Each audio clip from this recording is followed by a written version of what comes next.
लोकमाता पुण्यश्लोक अहिल्यादेवी होळकर यांच्या चरणी नतमस्तक होतो आणि आज ज्यांची जयंती आहे, स्त्री शिक्षणाकरता ज्यांनी संघर्ष केला आणि खऱ्या अर्थानं रूढीवादी परंपरेतून स्त्रियांना मुक्ती मिळवून दिली, त्या क्रांतीज्योती ज्ञानज्योती सावित्रीबाई फुले यांच्याही चरणी आज मी नतमस्तक होतो। सांगलीच्या या सभेमध्ये मंचावर उपस्थित असलेले मंत्रिमंडळातील आमचे सहकारी, आपले पालकमंत्री माननीय चंद्रकांत दादा पाटील, आपले लोकप्रिय आमदार द्वय सुधीर दादा गाडगीळ, सुरेश भाऊ खाडे, सत्यजित देशमुख जी, दिनकर पाटील जी, या ठिकाणी उपस्थित नितीन शिंदे जी, मकरंद देशपांडे जी, सम्राट महाडिक, नीताताई केळकर, भगवानराव सूर्यवंशी, भगवानराव साळुंके,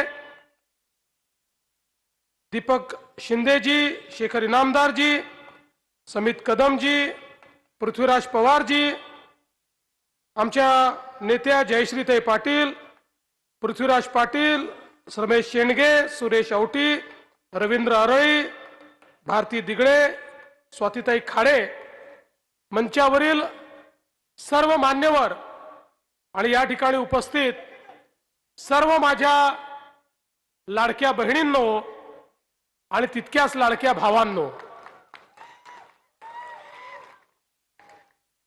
आज खऱ्या अर्थानं क्रांतीज्योती सावित्रीबाई फुले यांची जयंती आहे आणि या जयंतीच्या दिवशी महानगरपालिकेच्या प्रचाराचा शुभारंभ मी सांगलीमधनं करतो आहे, याचा मला अतिशय आनंद आहे।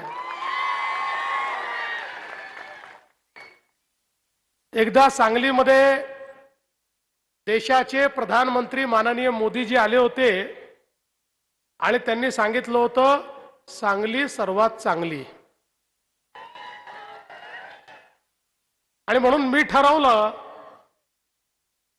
की महायुतीच्या प्रचाराचा शुभारंभ तर संध्याकाळी आहे मुंबईमध्ये, पण भारतीय जनता पक्षाच्या प्रचाराचा शुभारंभ कुठून करायचा?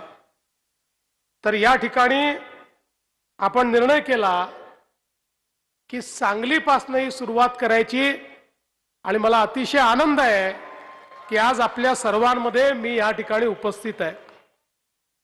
मागील वेळेसही मी सांगलीमध्ये आलो होतो, महानगरपालिकेच्या निमित्ताने काही आश्वासनं देखील दिली होती, आपल्या सर्वांना विनंती केली होती की अनेक वर्ष अनेक लोकांच्या हाती तुम्ही महानगरपालिका दिली, एकदा आमच्या हाती तुम्ही देऊन बघा, आम्ही निश्चितपणे विकास करून दाखवू आणि आपल्या सगळ्यांच्या आशीर्वादाने त्यावेळी महानगरपालिकेची सूत्र ही भारतीय जनता पक्षाच्या हातामध्ये आली आणि मला सांगताना आनंद वाटतो की जी जी आश्वासनं आपण दिली होती ती आश्वासन पूर्ण करण्याचा प्रयत्न हा निश्चितपणे आपण केलाय। खरं तर आपण बघा की ज्यावेळी सांगली आणि कोल्हापूरमध्ये महापूर आला आणि या महापुरानंतर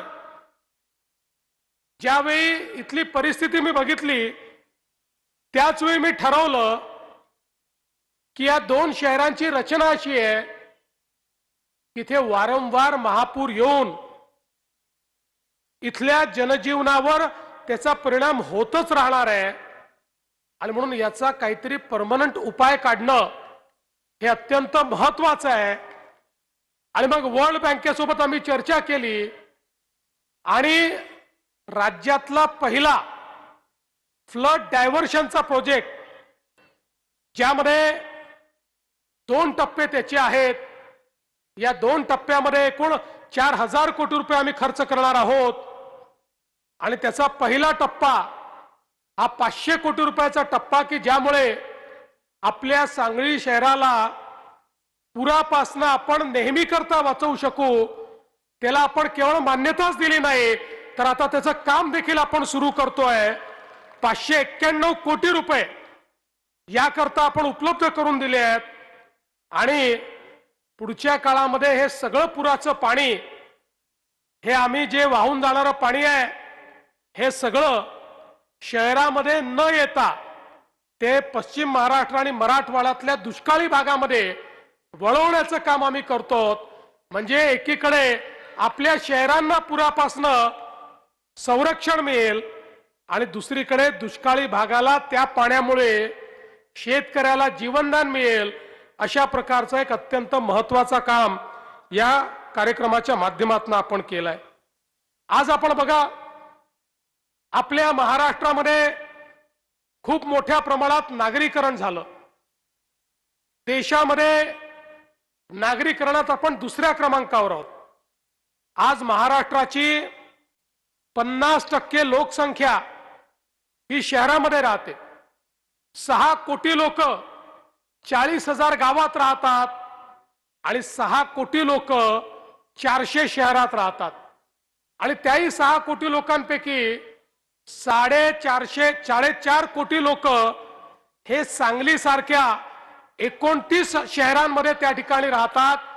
आणि त्यामुळे खऱ्या अर्थानं आपण जर बघितलं तर आपल्या शहरांमध्ये राहणाऱ्यांच्या जीवनामध्ये सकारात्मक परिवर्तन घडवणं हा आपला या ठिकाणी प्रयत्न आहे.